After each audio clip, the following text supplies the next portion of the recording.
Gente con clase, el podcast de Comisiones Obreras. En Gente con clase queríamos hacer un podcast sobre psicología social. O bueno, casi psicología social. En tiempos de atenazamiento, de miedo, en los que muchos y muchas nos sentimos amenazados en múltiples frentes con la inflación, la inseguridad laboral o las violencias de muchos tipos, nos exigimos a nosotros y a nosotros mismas una oportuna reflexión. La soledad en medio del caos o las cuestiones que dábamos por supuestas y que sin embargo cambian a paso de gigante y que nos exigen una asimilación y una resituación, también giran y giran a nuestro alrededor. Y cada persona se enfrenta a ello como buenamente puede, se adapta, sobrevive como casi puede en estas circunstancias. Hay veces que descubres otras formas de estar en el mundo mediante vivencias un poco al límite. Por ejemplo, la de gente que se enfrenta al cinismo en pequeñas comunidades cooperativas, gente que está probando a cambiar las cosas. Son vivencias y aprendizajes que te llevan a la pregunta de si estamos a tiempo de evitar el colapso. Sea como fuere, cada cual intenta buscar en el camino un lugar seguro. Y es que ocurre que la mayoría de las veces cuando miramos al futuro nos descubrimos opinando que todos los conflictos del presente han empeorado o ha ocurrido algún tipo de desastre o catástrofe. Menos democracia, más desigualdad, el cambio climático, que se nos está yendo de las manos, o la tecnología, que cada vez más tenemos la sensación que nos controla, ¿no? Bueno, la pregunta es, ¿qué dice eso de nosotros como sociedad? Porque esa mirada no ha sido siempre tan sombría. El pesimismo pesa mucho, es una losa, lo sabemos. A veces da la sensación de que estamos bajo esa mierda de estar viviendo siempre cambios históricos y un poco traumáticos, y lo que consideramos posible se ha alterado en los últimos años. ¿Quién apostaría su coche, por ejemplo? Por ejemplo, se me ocurre que el año que viene no caerá un meteorito. Y por lo mismo, ¿alguien puede asegurar que no vendrán cambios en forma de justicia social o de mayor justicia social? Es que todo se ha vuelto imprevisible. Pero que no necesariamente son malas noticias. Hombre, el futuro es incierto, pero nos lleva a sitios que no imaginamos.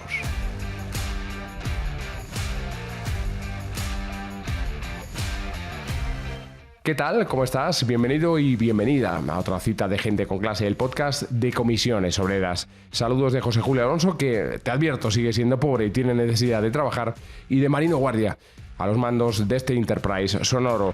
¿Los últimos 15 días han sido propicios? Yo espero que sí. Bueno, pues la reflexión inicial tiene que ver con los García, que en el mundo son, han sido y serán. Ese tipo de gente un poco triste, siempre en tensión y en perpetua busca, como describió Pío Baroja. Hablamos de personas de colmillo afilado, agrestes, un poco selváticos e individualistas. Un poco todos y todas, ojo, porque nosotros y nosotras también lo somos. Un mucho de mirar de reojo, de vigilar las oportunidades de medrar y que sin embargo, o precisamente por ello, no medran.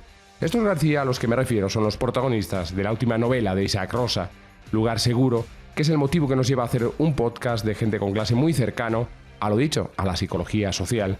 Lugar Seguro es una novela para pensar, para reírse y para disfrutar del estilo de Isaac Rosa. Es una novela entretenidísima, fácil de leer y que permite identificar perfectamente las diferentes capas de la novela. Nadie se va a quedar fuera de los debates y las reflexiones que plantea el autor. Lugar Seguro es un retrato de 3 generaciones de granujas de una misma familia que se aprovecha de las grietas del sistema en su propio beneficio, o al menos lo intenta, que no siempre se consigue. El narrador es Segismundo, de la generación intermedia, hijo y padre de otros Segismundos. Un hombre de mediana edad, fracasado en el amor, se dedica a vender búnkeres, a vender una falsa sensación de seguridad a personas de clase trabajadora. Estos García son la familia protagonista de esta irónica, triste y sin embargo dulce historia que nos cuentas, Isaac. ¿Cómo estás, amigo? ¿Qué tal, Julio? ¿Cómo estás? Pues bien, aquí hablando contigo y disfrutando de esta conversación desde ya. La primera yo creo que es obligada, Isaac. ¿Alguien te ha preguntado para qué necesitamos un búnker? Es que, joder, de alguna manera todo el mundo da por hecho que en algún momento vamos a necesitar ese búnker, por diversas circunstancias, ¿no? Claro, de hecho a mí me está pasando con la novela lo mismo que le pasa al protagonista cuando va vendiendo búnkeres, ¿no? Él va de casa en casa ofreciendo su producto, que son búnkeres low cost, búnkeres baratos, y él va ofreciendo el producto y nadie le pregunta que para qué un búnker, ¿no? Sino que se lo compren o no se lo compren, todo el mundo da por hecho, en ese futuro próximo en que se sitúa la novela, todo el mundo da por hecho que un búnker entra dentro de lo necesario. Solamente un momento en que una mujer sí que le preguntan, una mujer embarazada que le dice que para qué un búnker y cuestiona todo su argumentario de venta precisamente. Y a mí con la novela me está pasando algo parecido porque cuando yo estaba escribiendo la novela prácticamente un año y pico, que estábamos en un momento muy diferente al de ahora, hay que recordarlo. Cuando estaba escribiendo la novela estábamos, diría, casi en un momento optimista. O sea, estábamos saliendo de la pandemia, dejando atrás la quinta o sexta ola, ya no sé cuál, pero estábamos ya todos vacunados, empezábamos a ver el final, recuperando la normalidad, se acababan las restricciones y lo que venía por delante nos parecía que era un tiempo bueno. De hecho, se hablaba, si recuerdas, hace un año, de que ahora venían los felices años 20 o los locos años 20, ¿no? Que serían los que seguirían a la pandemia por hacer un paralelismo con el siglo anterior. En ese momento yo estaba escribiendo sobre el búnker y yo veía el búnker más en clave metafórica porque el búnker era algo completamente ajeno a nosotros, era una rareza, era una marcianada. Y yo pensaba que cuando saliera la novela iba a tener que dar muchas explicaciones del búnker, que me iban a preguntar precisamente que por qué un búnker, que por qué escribía sobre búnkeres y qué tenía que ver el búnker con nuestra vida. Y sin embargo, en muy pocos meses, cuando sale la novela aparece en marzo, estamos ya en plena guerra de Ucrania y hoy, después del verano este que hemos vivido con tantos sobresaltos, pues de pronto ya nadie pregunta que por qué un búnker, sino que todo el mundo parece que da por hecho de que el búnker está en nuestro horizonte, que es parte ya de nuestra conversación, ¿no? Yo quiero creer que no, que pasará el momento que estamos viviendo y que el búnker volverá a ser ese elemento extraño y un poco friki del que no queremos saber nada. Pues ojalá sea así, ojalá efectivamente un búnker contra catástrofes de cualquier tipo sea el último en lo que pensemos. Pero bueno, hablemos de los García. El abuelo montó una clínica dental a precios populares. Su hijo vende el desastre inminente al tiempo que los búnkeres que hemos descrito, ¿no? El pequeño trapichea con apuestas deportivas cuyo acierto parece más alcanzable que un contrato indefinido para los jóvenes. Son 24 horas en la vida de los García, que dan para mucho, tanto como para imaginar un futuro cercano que no sea peor que este. Se me ocurre que de la distopía, de una sociedad que no existe pero que nos tememos, acabemos en la esperanza. ¿Eso es posible? Sí, llevamos un tiempo ya largo en el que parece que no somos capaces de mirar al futuro sin hacerlo en negativo, que la distopía se ha convertido ya en el género de nuestra época y que toda mirada desde la ficción, sea literaria o audiovisual, toda mirada al futuro, inevitablemente pasa por las mismas coordenadas distópicas. Acaban siendo variaciones sobre un mismo tema, que es el fin del mundo, el fin de la sociedad tal como la entendemos, el deterioro, la pérdida de derechos, de democracia, el deterioro ambiental, por supuesto. Y parece que no somos capaces, como digo, y que se acumulan además en los mostradores de las librerías, en los catálogos de las plataformas de series y películas, que se acumulan todas esas distopías.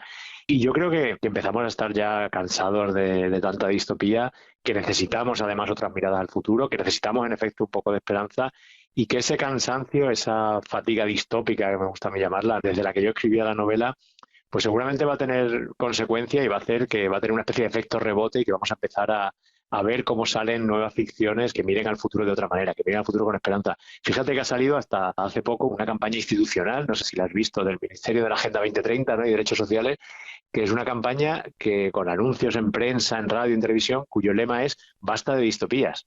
Basta de distopías, queremos un futuro mejor, ¿no? Que es algo un poco, no sé si irónico o hasta diría distópico, ¿no? Un ministerio diciendo basta de distopías, ¿no? Suena así como un poco orwelliano, pero yo creo que detecta muy bien el estado de ánimo en el que estamos ahora, en el que es un estado de ánimo que en efecto pasa por la incertidumbre, por el miedo al futuro, por la inseguridad, pero también por la necesidad de construir otros imaginarios y otros relatos que no pasen inevitablemente por el fin del mundo, ¿no? Entonces yo creo que ahí estamos ya algunos y que va a ir llegando cada vez más gente, más creadores, más ciudadanos que van a buscar precisamente eso, otra mirada al futuro a las que poder agarrarnos, porque si el futuro que nos espera o el que creemos es el distópico, ya podemos ahorrar para comprar un búnker, pero no de los que venden Segismundo, sino uno bueno, uno que de verdad nos proteja. Desde luego. En tu novela es que también está el asunto de que a lo mejor, hay un potencial de transformación, que podría llegar a algo más, una leve esperanza. Podemos abrir una alternativa, por modesta que sea, que está todavía en ciernes, que no se sabe qué es, y eso, bajo mi punto de vista, es precioso. Yo quería en la novela situarme en un futuro, en efecto, un futuro cercano, que además los últimos acontecimientos parece que han acercado más todavía, pero en el que no hubiéramos caído en la distopía y en el que además se abriera una posibilidad de cambio, de alternativa.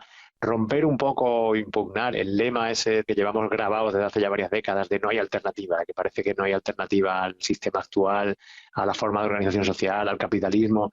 Y en la novela se abren muy tímidamente todavía, en ciernes, como dices, ¿no? Pues algunos movimientos ciudadanos, algunas iniciativas, algunos proyectos, algunas propuestas que están ahí, que a lo mejor no van a ninguna parte, ¿no? Pero con los que yo quería explorar también esas posibilidades de, como decías tú al principio, de esa incertidumbre que tenemos por delante, quepan muchas cosas, no solamente lo negativo. Entonces, en la novela aparece una especie de movimiento ciudadano que en efecto está intentando organizarse y cambiar las cosas en los barrios, en los pueblos, todavía de corto alcance, todavía seguramente limitado, y que además yo quería construir a partir de lo ya existente, a partir de lo que ya hay hoy, a partir de lo que ya hacen tantas mujeres y hombres en sus asociaciones, en sus sindicatos, en sus centros de trabajo, en el colegio de sus hijos, en sus barrios, ¿no? De muchas propuestas y muchos proyectos y muchas experiencias que existen ya hoy, que son, como digo, muy pequeñas, que nos pueden parecer hasta insignificantes comparado con todo lo que tenemos por delante, pero que de ahí puede salir algo más, ¿no? Y yo quería, como digo, no hacer un ejercicio de imaginación o de fantasía política, de pensar que hay una revolución o que de repente cambian las cosas,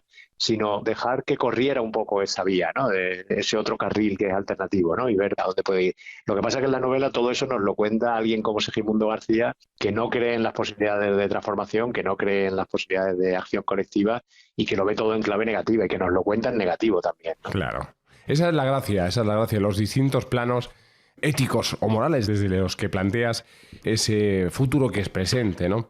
Desde ese cierto nihilismo cínico que paraliza. Pero a mí, en el plano positivo, subrayo esta palabra comunal, que es ese colectivo del cambio al que te refieres en la novela, a mí me suena, decía, un poco, corrígeme si me equivoco, a sindicalismo de clase. Es decir, desde lo posible, desde lo existente, no hay nada más que vaya por esa vía, yo creo, en la sociedad actual, que el sindicalismo de clase. ¿Qué opinas? Sí, yo estoy convencido de que la respuesta la tenemos ya. Es que está ya inventado, ¿no? Que cuando buscamos a veces nuevas formas de lucha, nuevas formas de organización, una alternativa y tal, al final se haya inventado. Yo suelo decir siempre de broma que si cogiéramos y reuniéramos un comité de sabios de distintos campos, los encerráramos en una casa durante varios días para que elaboraran una propuesta para darnos un instrumento con el que los trabajadores y trabajadoras podamos defender nuestros derechos, organizarnos colectivamente, construir una sociedad más justa, después de muchos días reunidos acabarían saliendo y la propuesta que nos darían sería el sindicato, ¿no? Que está ya inventado con sus actualizaciones y adaptaciones a cada tiempo y a cada momento y a la situación actual, por supuesto, y a los cambios que se han producido en el mundo del trabajo y en la sociedad. Pero yo creo que el sindicato sigue siendo la respuesta que está ahí, que sigue siendo la herramienta, que sigue siendo el instrumento, que sigue siendo la posibilidad más viable que tenemos de organizarnos y de acción colectiva, y que además sigue siendo la respuesta a no solamente a nuestros problemas laborales, por supuesto, sino a muchas de las amenazas y de los desafíos que tenemos ahora mismo sobre la mesa, ¿no? Si hablamos de hoy mismo, de esta misma semana, de los últimos acontecimientos, hoy que estamos hablando de salud mental, por ejemplo, que es el Día Mundial de la Salud Mental, o este fin de semana que hemos tenido este festival facha de Vox, ¿no? Que otra vez nos mete el susto de la ultraderecha, pues contra ese tipo de historias el sindicato es la respuesta. Es decir, los problemas de salud mental de los que hablamos tanto últimamente tienen mucha relación con la precariedad, tienen mucha relación con las situaciones que se están dando en el mundo del trabajo y para eso, en efecto, la respuesta del sindicato, pero también la respuesta ante el ascenso de la ultraderecha, ante las amenazas a la democracia. Eso lo dejó muy bien escrito Jason Stanley en un libro hace unos años, se llama Facha precisamente, donde habla de cómo el sindicato es la respuesta porque es el que le quita el terreno en el que crecen este tipo de movimientos, ¿no? En cuanto tú eliminas esa situación de fondo en la que la gente se siente sola y abandonada y no tiene esperanza y además hay una profunda desigualdad, en cuanto eliminas eso, le quitas muchas posibilidades a la ultraderecha para que crezca, ¿no? Y eso lo da precisamente esas formas de organización colectiva y horizontales y de clase que son los sindicatos. Pues otro tema que me ha encantado, Isaac, otra capa de trama, el límite del deseo en una sociedad consumista. Se dice, no podéis impedir que quiera viajar en avión o que quiera un iPhone. Ofreces con ello formas de reflexión y de plantear modelos sociales desde el optimismo, a pesar de la devastación de la realidad, las guerras, las pandemias, todos los jodidos desastres, ¿no?, que nos atenazan. A mí eso me ha gustado particularmente. Bueno, la novela plantea o quiere plantear una discusión, ¿no?, en la que todos tenemos que participar además, ¿no?, y que tiene que ver con ese futuro de cómo podemos construirlo y con esas posibles alternativas, ¿no? Y esas posibles alternativas, ese otro futuro, pues tiene también sus contradicciones, sus limitaciones, que algunas las señala el protagonista de la novela, el narrador, Y una importante tiene que ver con eso, ¿no? Con los límites del deseo, con la mentalidad, con el cambio de mentalidad que necesitamos, porque por delante tenemos una serie de transformaciones grandes que no vamos a poder hacer si no tenemos un cambio de mentalidad previo, porque van a afectar a nuestra forma de vida. O sea, ya tenemos asumido que la forma de vida actual, la forma de consumir, la forma de producir, no son viables, no son compatibles con el planeta, con la vida humana tampoco, y tenemos que cambiar para conseguir en lo que estamos mucho, ¿no? Que es una sociedad que sea ambientalmente sostenible, ecológicamente sostenible, pero que sea también socialmente justa. Y para eso vamos a hacer una serie de cambios que nos van a afectar a nuestra forma de vida y que si no hay un cambio de mentalidad va a chocar con mucha resistencia, va a chocar con nuestro deseo. Lo que se dice en la novela, eso de que aunque nos prohibieran viajar en avión, seguiríamos deseando viajar en avión, seguiríamos deseando ir a lugares del mundo a los que a lo mejor no vamos a poder ir nunca, porque no vamos a tener capacidad para ello, pero lo desearemos, ¿no? Y ese límite va a ser difícil romperlo sin ese, como digo, sin ese cambio de mentalidad, porque además lo estamos viendo, cada vez que alguien hace propuestas que se salen un poco del carril habitual, aparece la resistencia, ¿no? Que cada vez que sale alguien, el ministro de turno, diciendo que hay que reducir el consumo de carne, por ejemplo, ¿no? Que es un debate que está ya más que trillado, que tiene todos los consensos científicos y médicos, ¿no? De que tenemos que comer menos carne por un tema de salud, pero también por un tema ambiental, por un tema social. Y cada vez que aparece, pues eso, el ministro diciendo hay que comer menos carne, la respuesta es desde cierta derecha y ultraderecha, pero no solo desde ahí. La respuesta es poner en redes sociales fotos comiéndote un chuletón, ¿no? Diciendo, no me toques la carne, ¿no? Yo comeré la carne que quiera, ¿no? Pues como eso, que es a lo mejor la versión caricaturesca, ¿no? Sí que hay mucha resistencia a cambiar nuestra forma de vida. Podemos entender como una renuncia o como una pérdida. Lo difícil va a ser precisamente, el reto es conseguir un cambio de mentalidad para que no veamos como pérdidas, que no veamos como renuncias, sino al contrario, que ese cambio de vida lo veamos como ganancia. Es decir, que renunciemos a ciertas cosas que hoy son, casi que las vemos de primera necesidad y que no lo son, y que a cambio ganemos más tiempo con nuestra gente, ganemos más tranquilidad, ganemos menos trabajo también, ¿no? Eso va a ser el desafío, pero eso es una tarea complicada, claro. Claro, pero es curioso, Isaac. Algo nos debe pasar como sociedad y también como individuos cuando las historias de futuros desastrosos nos fascinan y cuando además vemos que la gente que está más jodida pueden llegar a ser los más reaccionarios. Es decir, lo de que decías del chuletón, ¿no? Es que a lo mejor nuestra clientela habitual se está viendo también inundada de ese espíritu reaccionario. Dices, ¿pero tú qué quieres conservar? ¿Lo jodido que estás? ¿O salir adelante de esta situación? A mí me resulta un poco esquizofrénico. Sí, va a ser difícil y nos va a costar mucho, porque hablamos mucho de que necesitamos construir esa frase ya hecha de los movimientos sociales, de necesitamos construir un nuevo sentido común, ¿no? Es decir, el sentido común de época que incluya todo esto. Y sin embargo, lo que vemos en los últimos tiempos es que se va abriendo paso otro sentido común, ¿no? Que no es el que queremos precisamente, ¿no? Pero que se está extendiendo, o sea, que muchas veces no son más que bulos, que memes casi, ¿no? Pero que están ahí y que están construyendo ese otro sentido común. Que decía, hay muchos grupos de WhatsApp en los que a lo mejor no estamos tú y yo, pero que están ahí donde hay mucha gente y donde reciben una y otra vez ciertas noticias falsas, ciertas consignas y ciertos memes que están ahí picando y consiguiendo algo, claro. Eso hace que sea todavía más difícil construir ese otro sentido común, pero tenemos que aceptar que o lo hacemos o no tenemos futuro posible. O sea, o somos capaces de enfrentar esos cambios y de vencer esa resistencia o mal vamos, claro. Estamos agotando nuestro tiempo, pero quería hablar de tu obra de manera más global, ¿no? Un poco. Se percibe en tus novelas un intento de coger ciertos temas, ciertos conflictos, para distanciarte de ciertas formas de realismo social, que siempre está ahí latiendo, realmente. Parecería que pretendes mirar de manera un poco extraña para quizá desnaturalizar. Yo creo que pretendes combatir cómo la sociedad interioriza y normaliza los estragos que está provocando el capitalismo. Precisamente estamos hablando de eso, Isaac. Sí, yo vengo de una tradición literaria, o cuando uno escribe casi que puede construirse su propio árbol genealógico, ¿no? Y cuáles son sus precedentes. Y yo me siento muy próximo a formas del realismo social de hace medio siglo y de hace un siglo, ¿no? Que estaban ahí, que estaban aquí durante el franquismo en forma de cultura antifranquista, pero que estaban también en el siglo XIX ya, ¿no? Y lo que pasa que ha pasado un siglo o ha pasado 60 años de nuestro realismo social aquí en España. Hay que buscar otras formas, otras estrategias, ¿no? Narrativas, porque la realidad ha cambiado, porque la realidad se resiste a ser narrada, la realidad escapa de ciertas formas de relato, de ciertas formas de realismo precisamente, y entonces sí hay que buscar otros acercamientos, otras miradas, para contar una realidad que, como digo, es compleja, se ha sofisticado mucho, es ambivalente, es contradictoria, a veces es líquida, pero otras veces es muy dura, a veces parece muy simple, pero otras veces es de una enorme complejidad. y eso hace que busquemos otras formas de contar. Y luego hay otro problema que lo has dicho bien, ¿no? Que es que tendemos a naturalizarlo todo y a ver como normal, a ver como natural, a ver como casi el aire que respiramos, algo que no lo es, algo que es artificial y que podría cambiar y para lo que podría haber alternativa, que es el sistema económico y social en el que vivimos, ¿no? Pero lo hemos naturalizado de tal manera que ya no lo vemos, ¿no? Que ya no pensamos que pueda haber alternativa, que ese es, por desgracia, el gran lema de nuestro tiempo, desde los tiempos de Margaret Thatcher en el Reino Unido, ¿no? El no hay alternativa, ¿no?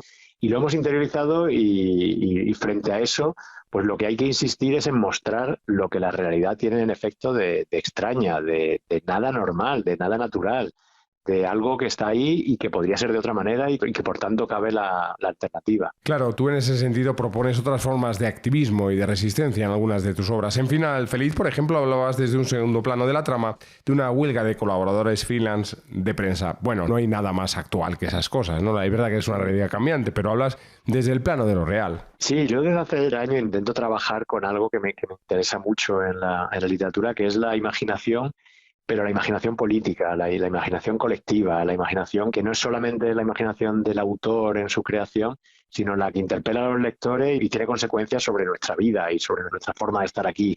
Entonces, a mí me interesan esos relatos que proponen otros imaginarios, pero que excitan la imaginación política y que proponen otras formas de organizarnos, otras formas de luchar, pero también otras formas de vida, otras formas de trabajar, de repartir la actividad. Entonces, eso lo intento en algunos relatos, en algunas novelas, en algunos cuentos. En el caso, por ejemplo, de Feliz Final que comentaba, sí, ahí hay una propuesta de algo que suena casi, más que de imaginación, suena casi de fantasía, que es que una huelga de freelance, que está basado además en una experiencia real y propia de un intento que hubo hace unos años de un grupo de colaboradores de prensa precisamente que nos sentamos un día para pensar qué podíamos hacer precisamente para defender nuestros derechos, para organizarnos colectivamente. Y nos dimos cuenta de lo difícil que era porque el propio día a día del freelance te impide la tranquilidad, pero te impide también sentarte con los demás, conectarte con los demás, trabajas solo, estás como en esa soledad total. Y a partir de ello pensaba en cómo podría ser, pues eso, una forma de organización que una vez más, volvemos a lo que hablábamos antes, pasa por el sindicato, claro, pasa por la forma de organización sindical.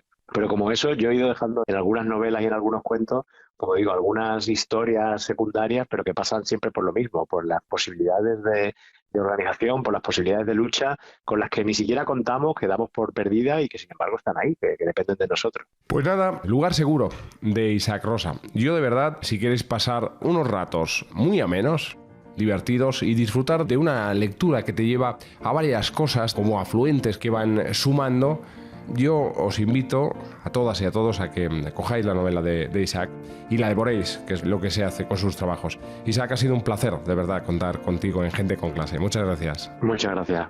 Un abrazo. Pues nada, intentad, de nuevo, desde la tranquilidad, desde el cuidado de vosotros mismos, ser cada vez mejores y disfrutar de la vida. Un abrazo, pasadlo bien.